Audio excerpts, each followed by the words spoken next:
Asam urat merupakan salah satu penyakit persendian yang menyebabkan rasa nyeri yang berkepanjangan. Jeroan dan juga daging merah sering dianggap sebagai penyebab munculnya asam urat. Tapi tahukah Anda, tidak hanya makanan hewani saja yang dapat menyebabkan asam urat Anda meningkat. Mengonsumsi bahan makanan nabati pun juga dapat menyebabkan Anda terkena asam urat. Bahan makanan apa saja ya? Simak Bincang Sehat Dr. Tengku Anissa dengan dokter spesialis gizi klinik Meta Satyani di segmen Hidup Sehat Plus kali ini. Penyakit asam urat ini cukup terkenal di masyarakat, Dok, dan juga penderitanya biasanya orang-orang yang berusia tua atau sudah lansia seperti itu ya, Dok ya. Tapi tidak terbatas dengan dewasa muda juga. Nah, Dok, ini banyak banget masyarakat yang bertanya-tanya atau penasaran seputar asam urat ini, Dok. Katanya asam urat ini biasanya terjadi karena makan makanan hewani. Ya kan, daging, gitu ya? daging merah dan lain-lain. Masyarakat banyak yang berpikir seperti itu. Nah, itu gimana, Dok? Itu benar atau tidak? Fakta atau mitos? Itu fakta. Fakta. Tapi daging hewan jenis apa yang bisa menyebabkan peningkatan asam urat, itu yang perlu kita bahas sama-sama untuk diketahui oleh masyarakat. Jadi daging adalah salah satu sumber purin. Nah, konsumsi purin yang tinggi ini adalah yang dapat menyebabkan peningkatan asam urat, dokter. Nah, salah satu bahan makanan yang tinggi purin adalah daging merah seperti daging sapi, kemudian daging kambing, terutama yang berlemak tinggi. Kemudian yang kedua adalah seafood, ya. Seafood di sini adalah udang, kemudian kerang dan juga kepiting. Kemudian yang paling tinggi purinnya adalah jeroan seperti otak, ati ampla, paru, dan teman-temannya, ya dok. Nah, jadi untuk yang mengandung tinggi purin, kadarnya itu bisa sekitar 100 sampai 500 mg per saji. Sementara kalau jeroan nih dok, bahkan bisa lebih dari 500 mg per 100 gram jeroan. Di depan kita nih, Dok, ini udah ada macam-macam sayur-sayuran nih, Dok.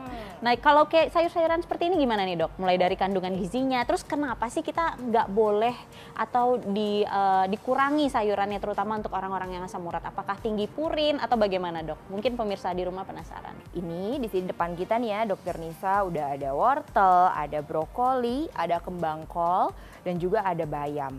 Nah, ini bayam ya dan juga kembang kol adalah dua jenis sayur yang seringkali di masyarakat sarannya adalah dibatasi supaya tidak meningkatkan asam urat. Oke. Berarti bayam ini ya, Dok ya, dan juga kembang kol. Betul. Nah, di luar itu kadang suka ada yang menyebut juga kangkung harus dibatasi. Nah, kenapa? Karena memang keduanya ini memiliki kadar purin yang cukup tinggi jika dibandingkan di dalam golongan sayur. Oke, namun begitu jumlahnya memang masih jauh lebih rendah dibandingkan yang protein hewani tadi, dok. Ya, nah untuk brokoli dan juga untuk wortel termasuk golongan sayur yang aman karena memiliki kandungan purin yang rendah. Ya, jadi bahkan di bawah dari 50 mg per sajinya. Per saji sayur itu sekitar 1 gelas belimbing, begitu. Nah, untuk sayur-sayur ini namun bukan berarti harus dihindari. Jadi jangan sampai salah fokus nih dok. Jadi menghindari sayur tapi tetap makan protein hewaninya. Nah itu yang salah ya. Tidak boleh dilakukan karena nanti akan tetap meningkatkan asam uratnya. Seperti sayur-sayur ini pun harap dibatasi jumlahnya. Namun tetap dapat dikonsumsi dalam jumlah yang sesuai kebutuhan. Oke, berarti walaupun penderita asam urat bukan berarti tidak boleh mengkonsumsi sayuran, tapi dibatasi dan dipilih jenis sayurnya ya, Dok. Betul, ya. Dok. Nah, oke, kalau udah sayur-sayuran nih, Dok, otomatis kita akan lanjut ke buah-buahan. Ya, ada juga beberapa mungkin pemirsa di rumah yang beranggapan bahwa buah-buahan ini katanya tidak boleh dikonsumsi oleh orang yang menderita asam urat, terutama yang sudah di jus seperti ini. Nah, itu gimana tuh, Dok? ini terkait buah, memang suka ada beberapa kepercayaan juga di masyarakat nih. Biasanya menyinggungnya tentang nanas. Katanya dok, nanas itu meningkatkan asam urat. Nah tapi sebenarnya kalau kita telaah lebih lanjut lagi dari penelitian yang sudah dilakukan, ternyata nanas aman untuk dikonsumsi penderita asam urat. Nah, justru terkait buah, betul seperti yang disampaikan Dokter Nisa tadi, bahwa yang penting adalah kita memperhatikan bentuk olahannya. Jadi lebih baik dokter kita mengkonsumsi dalam bentuk langsung atau buah potong dibandingkan dalam bentuk jus seperti ini ya. Jadi meskipun kelihatannya segar sekali ya dok, tapi lebih baik jika dikonsumsi dalam bentuk buah potong. Kenapa? Karena jus-jus seperti ini mengandung fruktosa yang tinggi ya, gula fruktosa. Nah, gula fruktosa ini menyebabkan peningkatan asam urat yang lebih cepat. Kemudian untuk pembuangan asam urat di dalam tubuh pun menjadi terhambat. Satu hal lagi bahwa fruktosa ini tidak hanya ada pada jus buah, namun juga ada pada minuman manis dalam kemasan.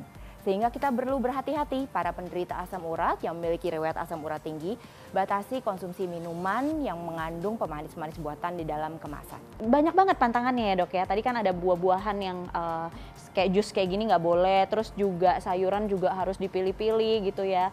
Bagaimana dengan kacang? Kita bicara kacang berarti kita bicara bahan makanan nabati ya, sumber protein nabati. Nah, kacang-kacangan, kemudian tahu dan tempe ya. Tahu tempe kan orang Indonesia, wah itu udah makanan utama juga nih buat orang Indonesia ya. Untuk tahu, tempe dan kacang-kacangan itu termasuk makanan dalam golongan purin yang memiliki kadar sedang ya. Atau 50 sampai 100 mg per sajinya. Per saji tahu kurang lebih sekitar 1 ukuran besar dan tempe 2 potong untuk perkiraan ya.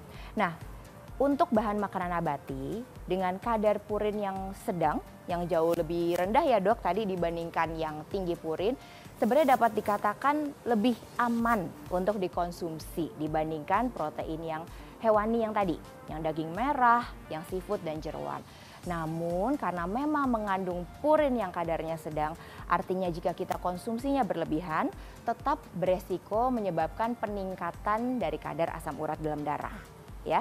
Tapi jangan khawatir bahwa yang terpenting adalah mengetahui seberapa banyak protein yang dibutuhkan dalam sehari, kemudian diterjemahkan dalam protein hewani dan protein nabati, agar jumlahnya tidak berlebihan dan tidak menyebabkan peningkatan asam urat yang berlebihan, begitu dok. Jadi gimana nih dok tipsnya untuk mungkin orang-orang di rumah yang sudah menderita asam urat? Banyak banget ternyata pantangannya, jadi makanan apa yang boleh dikonsumsi oleh mereka? Yang pertama sekali ditanamkan adalah hindari konsumsi makanan yang tinggi purin, yaitu daging merah seperti daging sapi dan juga daging kambing, kemudian seafood terutama udang, kerang dan kepiting, dan juga jeroan ya, jeroan seperti otak, ati, ampela dan teman-temannya. Dan yang kedua adalah perhatikan asupan protein. Sadari kebutuhan protein per hari, namun begitu tetap diperbolehkan untuk mengkonsumsi sumber protein seperti ikan, ayam, tahu, tempe, dan kacang-kacangan pun boleh, namun tidak berlebihan. Kemudian yang berikutnya adalah tetap mengkonsumsi air putih dalam jumlah cukup, yaitu 8 gelas sehari untuk membantu pembuangan dari asam urat di dalam tubuh. Kemudian untuk yang terpenting adalah menjaga pola hidup sehat, yaitu olahraga cukup, kemudian dilakukan dengan tidur yang cukup, istirahat, dan juga menghindari makanan yang berlemak tinggi dan juga lemak jenuh. Seperti makanan-makanan yang digoreng ataupun diolah dengan santan. Tujuannya adalah untuk menjaga berat badan tetap ideal.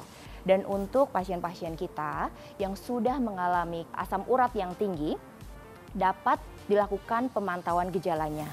Jika dok memang sudah kadar asam urat yang tinggi ini menimbulkan gejala seperti nyeri sendi, harus dilakukan pemeriksaan ke dokter.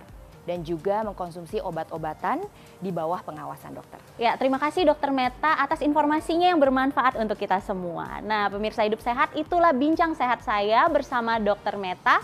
Saya Dr. Tengku Anissa. Saya Dr. Meta Satyani, spesialis gizi klinik untuk Hidup Sehat Plus.